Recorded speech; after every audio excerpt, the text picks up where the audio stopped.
Voilà, merci Seigneur pour ces moments encore que nous pouvons passer en sa présence. Et nous sommes encore dans la joie de pouvoir entendre la parole de Dieu. Et je suis content parce qu'il y a des chants qui sont bien en accord dans ce qu'on a chanté. Parce qu'aujourd'hui, le thème de la prédication, c'est la paix de Dieu. Alors on a chanté « Océan de paix, paix de mon Sauveur ». Donc quand j'ai vu, je me suis dit « Ah, c'est bien, c'est dans le thème ». Et à la fin, on a chanté « Pleine paix dans le nom de Jésus ». Parce que c'est vrai que cette paix-là, elle ne se trouve pas dans le monde, c'est ce que nous allons voir, mais elle se trouve dans le nom de Jésus. Alors, je vais commencer un peu différemment d'habitude, parce que d'habitude, on commence par un texte biblique directement, mais bon, il va arriver juste après. Mais là, je vais commencer avec une histoire qui se passe en 1914. Donc, 1914, la date, c'est la première année de la Grande Guerre. Et elle se passe à Noël. Donc, on reste encore un peu dans le thème de Noël. Donc je vous lis un peu cette histoire et après on va lire bien sûr la Bible. Alors cette histoire se passe donc à Noël 1914 et nous sommes au tout début du conflit et déjà il y a des centaines de milliers de morts, donc de soldats morts. Et de part et d'autre on se terre dans les tranchées. Mais au milieu de toute cette escalade d'horreur, un sursaut d'humanité aura bien lieu lors du réveillon de Noël. À quelques endroits, les canons se taisent, notamment, donc là c'est pas très loin, dans le Santerre en Picardie. Après avoir passé une partie de la nuit à monter la garde, les soldats se sont couchés fatigués. Et au matin de Noël, il y a un soldat qui écrit dans son journal « Les tirailleries ont cessé brusquement chez les Allemands dès le point du jour ». Et il va écrire encore un peu plus loin « Un grand nombre de Bavarois, donc c'était les Allemands, sont sortis de leurs tranchées en faisant signe de ne point tirer sur eux. Puis, ils se sont avancés à mi-distance et ont engagé la conversation avec nos hommes devant le secteur du bois commun, et il ajoute « trêve complète ». Ces mêmes relations ont eu lieu également entre soldats britanniques et allemands. Sur le front belge, près de la ville de d'Ypres, les soldats sortent de leurs tranchées et se retrouvent même sur le No Man's Land et procèdent même à une partie de foot. Mais, bien sûr, c'est un moment de paix qui ne va pas durer très longtemps, parce que nous connaissons cette guerre qui va durer jusqu'en 1918. Mais cet interlude de paix ne dure que peu de temps. Les combats reprennent aussitôt et il ne fallait pas risquer de dévoiler des renseignements importants en pactisant avec l'ennemi. Alors c'est un peu particulier de commencer comme ça une prédication, mais cela me montre, moi, que lors de cette guerre, ils auraient pu choisir n'importe quel moment dans l'année pour prendre ce moment de paix, si on peut dire ça comme ça. Mais ils ont choisi de prendre ce jour de Noël. Alors ça nous reflète bien déjà le symbole le symbole de ce jour de Noël. Et même quand on voit là, on voyait certains donner leurs vœux, tout ça pour Noël, et certains disaient que amour, joie et paix. Et c'est vraiment ces mots qui ressortent souvent à Noël. Et moi, la question que je me pose en voyant tout cela, je me dis, est-ce que ces personnes vivent la vraie paix? Est-ce que le monde vit cette vraie paix? Et bien sûr, nous savons que la réponse est non, parce que tout le monde ne connaît pas la vraie paix qui se trouve en Jésus seul. Et cette paix se vit vraiment tous les jours, et pas seulement au jour de Noël. Et c'est une paix vraiment surnaturelle que le monde ne peut pas donner. Alors voilà, pour l'introduction. Et maintenant, je vous invite à lire dans Ésaïe 9. Donc nous sommes encore dans le thème de Noël. Ésaïe 9 au verset 5. Et nous lirons le verset 6 également. Donc Ésaïe chapitre 9, verset 5.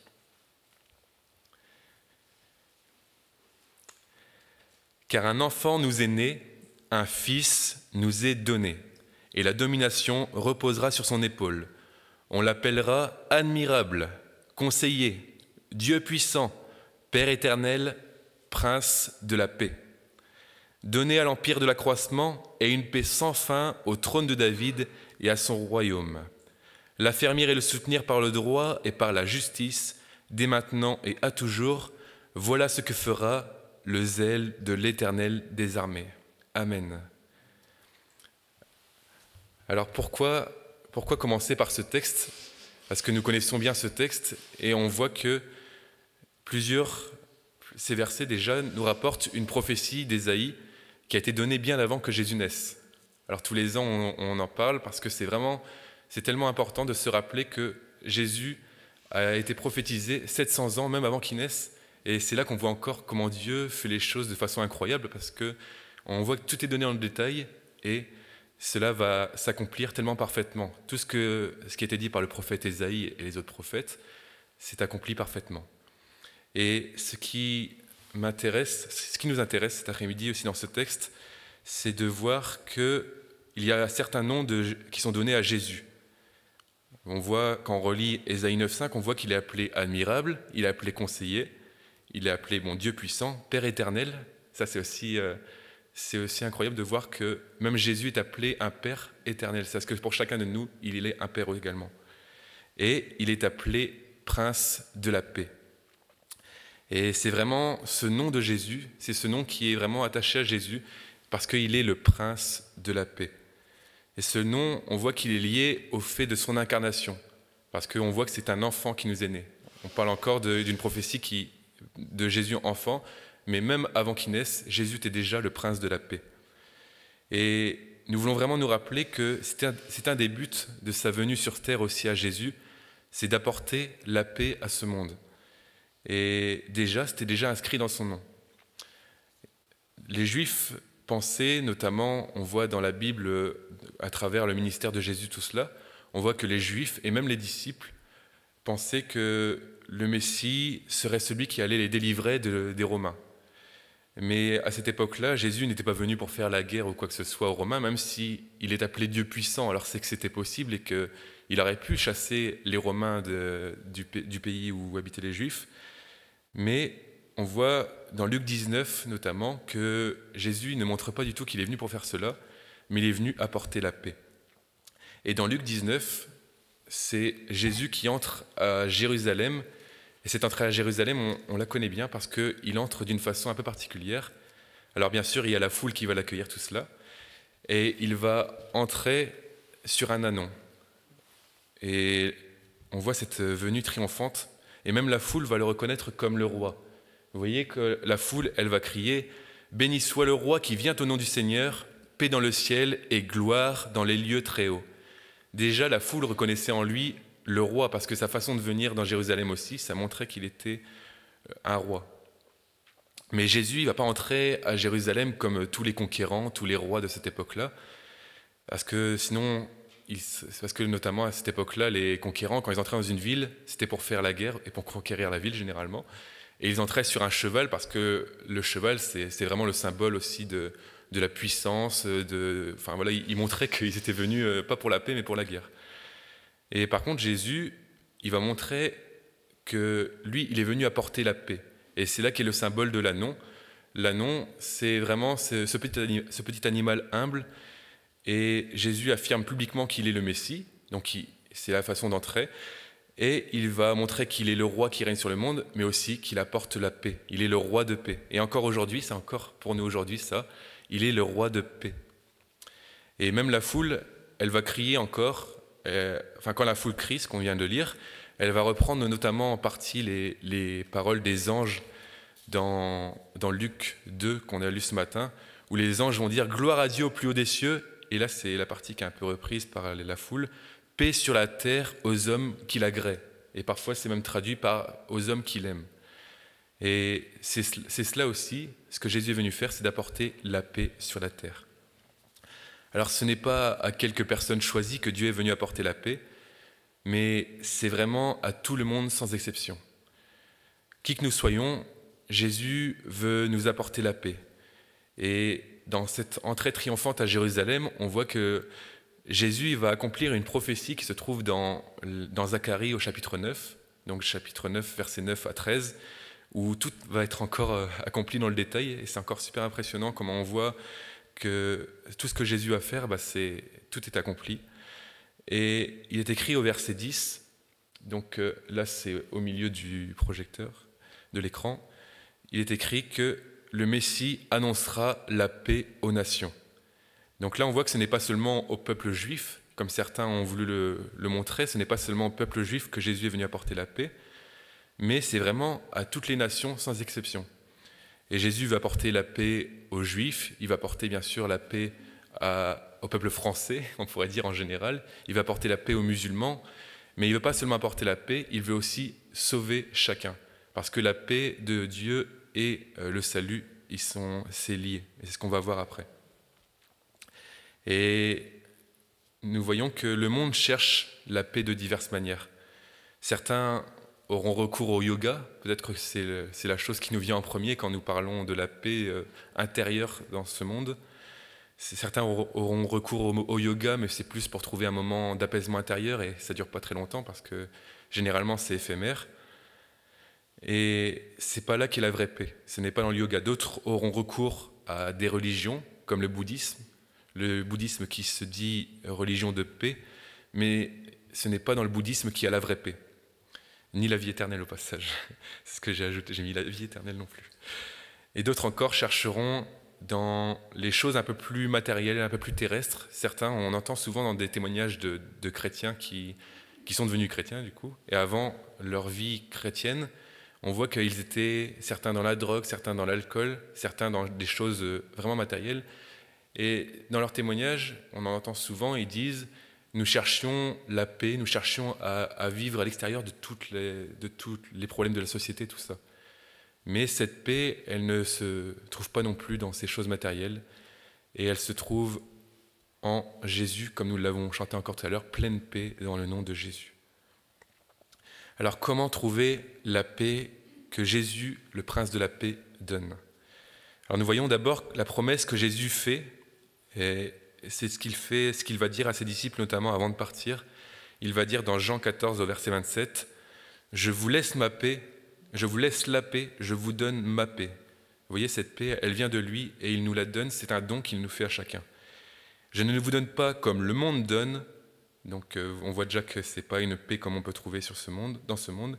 « Alors que votre cœur ne se trouble point et ne s'alarme point. » Parce que cette paix éternelle est bien différente de celle que le monde donne. Comme sa vie donnée pour nous, il annonce que la paix nous est offerte et il nous la donne. Alors, nous savons que la paix est nécessaire pour vivre le véritable bonheur. Et souvent, la paix est liée à la joie, mais cette paix nous amène avant tout à penser à notre éternité. Parce que souvent, si on ne sommes pas en paix, c'est que dans notre éternité, nous ne sommes pas sûrs. Enfin, c'est que dans ce monde, quand des personnes ne sont pas en paix, c'est parce qu'après, il y a beaucoup d'incertitudes, il y a beaucoup de doutes. Mais avant toute chose, si nous n'avons pas la paix, c'est vraiment par rapport à notre vie future, même s'il y a les choses aussi de ce monde. Et la Bible nous montre que la paix est une conséquence immédiate de ce qu'on appelle la justification.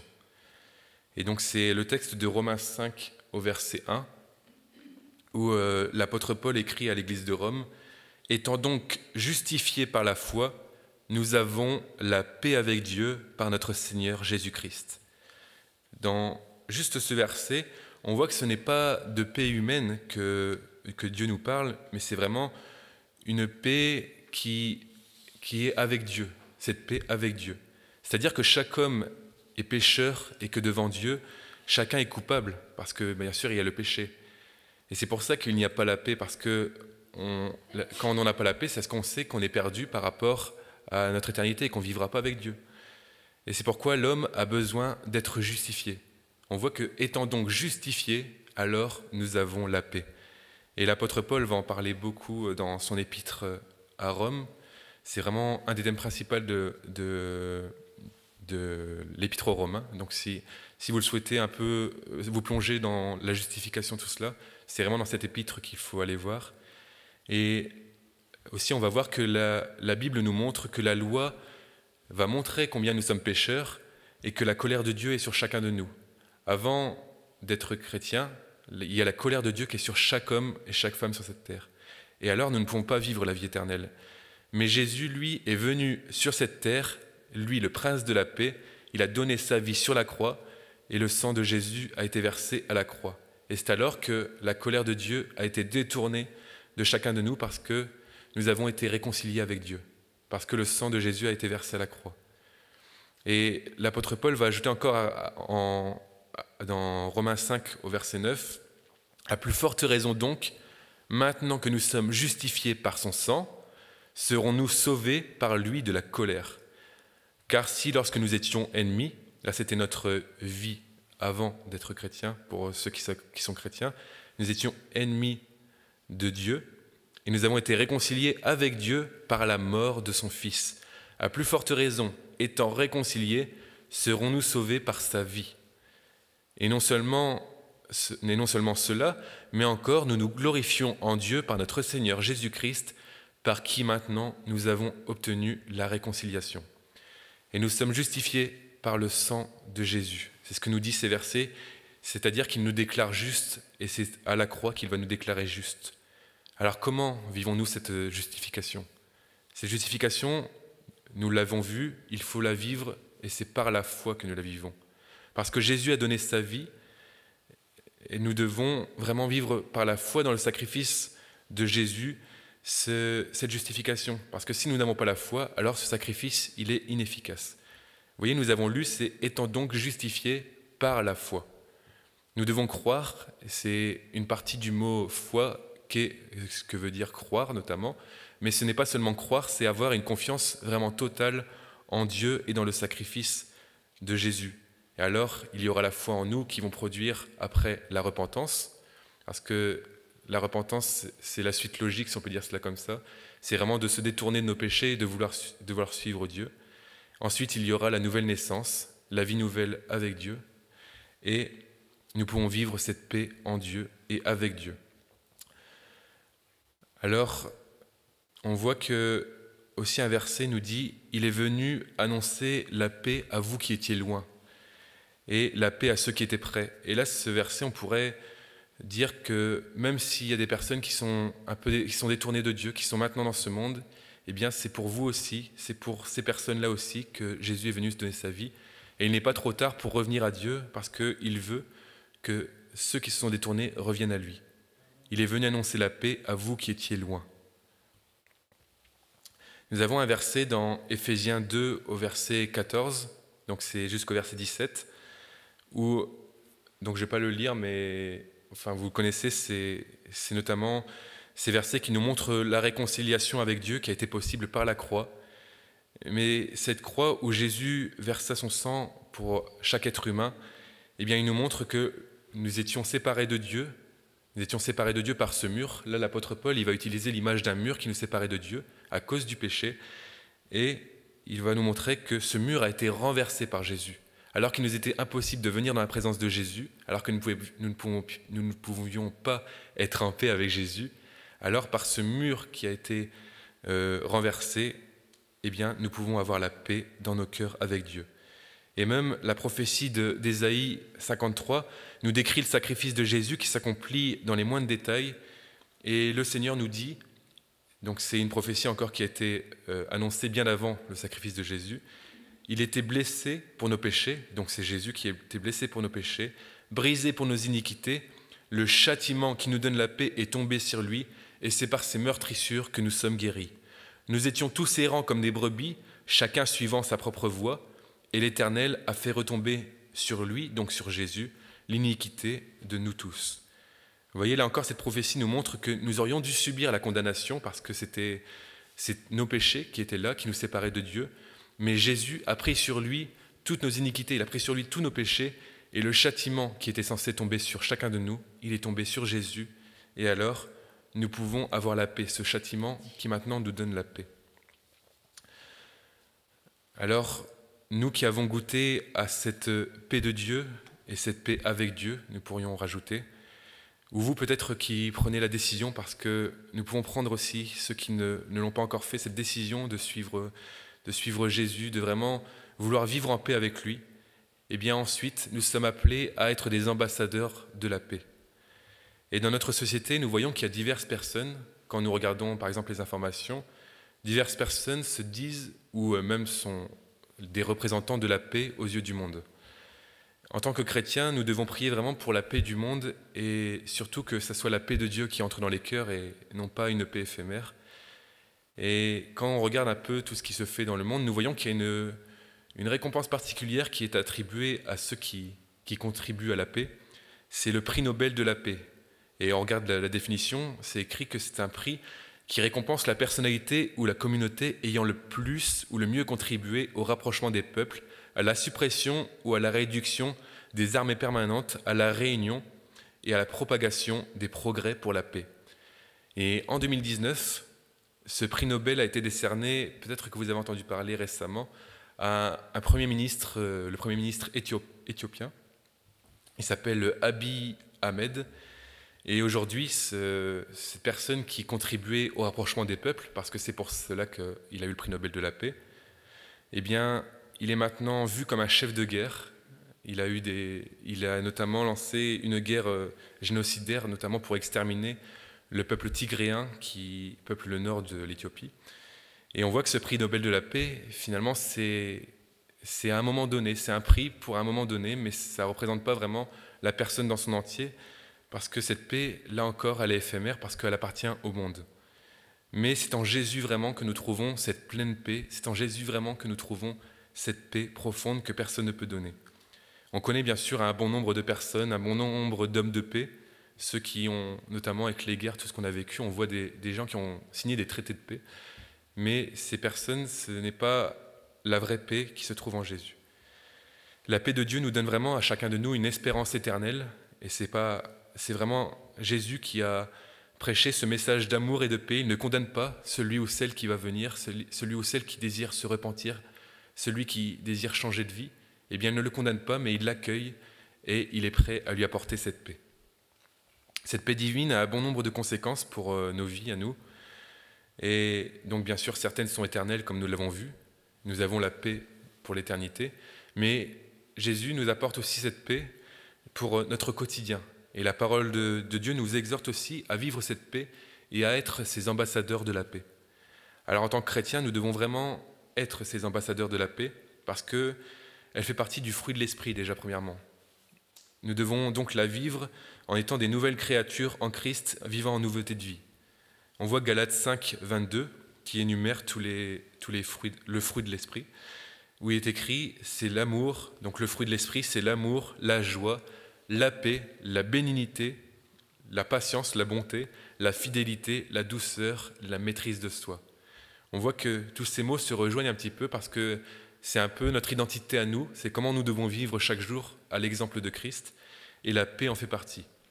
Et la Bible va nous exhorter encore plus loin, dans Hébreux 12 au verset 14, elle nous dit « Recherchez la paix avec tous ». Donc là, c'est vraiment quelque chose que nous devons faire, c'est un ordre même, parce qu'on voit que c'est l'impératif qui est donné. « Recherchez la paix avec tous », Hébreux 12, 14, et la sanctification sans laquelle personne ne verra le Seigneur. On voit que même la paix, dans ce verset, est liée à la sanctification. Nous devons vraiment vivre ces deux choses, et là, la conséquence, elle est terrible si nous ne vivons pas la paix avec tous, si nous ne la recherchons pas, et si nous ne vivons pas la sanctification, parce qu'il est écrit sans laquelle personne ne verra le Seigneur. De Timothée 2, 22 va dire aussi « Recherchez la justice », c'est Paul qui parle à Timothée, « Recherche la justice, la foi, la charité, la paix, avec ceux qui invoquent le Seigneur d'un cœur pur. » Et ça doit être aussi notre vie, c'est de vivre cette paix avec les frères et sœurs, premièrement, ceux qui invoquent le Seigneur d'un cœur pur. Et un dernier verset dans l'épître de Pierre, donc là j'en ai énuméré quelques-uns, même s'il y en a beaucoup d'autres, dans 1 Pierre 3, au verset 10 et verset 11 également. Donc là c'est Pierre qui parle, il donne certains ordres et comment nous devons vivre. Il dit qu'il s'éloigne du mal et fasse le bien, qu'il recherche la paix et la poursuive. Si quelqu'un en effet veut aimer la vie et voir des jours heureux, qu'il préserve sa langue du mal et ses lèvres des paroles trompeuses. Et moi, ce qui m'interpelle dans ce verset, c'est qu'il recherche la paix et qu'il la poursuive. Ce n'est pas seulement la rechercher une fois ou deux fois, mais c'est vraiment toujours, constamment, rechercher cette paix et même jusqu'à la poursuivre. Et c'est vraiment un point fort qui est mis en valeur dans la parole de Dieu, de rechercher la paix, de voir qu'il faut même la poursuivre, qu'il faut être constamment en recherche de cette paix. Alors le Seigneur nous a sauvés, le Seigneur veut nous sauver et veut apporter cette paix. Alors puissions-nous vraiment la vivre et ne pas douter de notre salut. Plaçons vraiment notre confiance en Dieu. Il est le seul qui peut apporter vraiment cette paix profonde. Jésus n'est pas vraiment resté ce simple enfant comme on le voyait la semaine dernière. Il n'est pas resté ce simple enfant qui était le prince de paix, c'est vrai avant, mais il a grandi, il est même monté au ciel, il est revenu à la place auprès du Père, à sa place. Il a été élevé et il est toujours ce prince de la paix encore pour chacun de nous aujourd'hui. Alors, ce ce nom de Dieu, ce nom de Jésus, veut nous montrer que Jésus veut régner, veut faire régner sa paix sur nos cœurs, alors que vraiment nous puissions le laisser régner sur nos cœurs et que nous puissions laisser régner sa paix. Amen. Seigneur, nous voulons te dire merci pour ta parole, Seigneur. Merci pour la paix que tu apportes, Seigneur Jésus, parce que tu nous as apporté cette paix déjà premièrement, Seigneur Jésus, quand tu nous as montré que nous devions, Seigneur Jésus, changer de vie et que nous avons décidé de te suivre, Seigneur.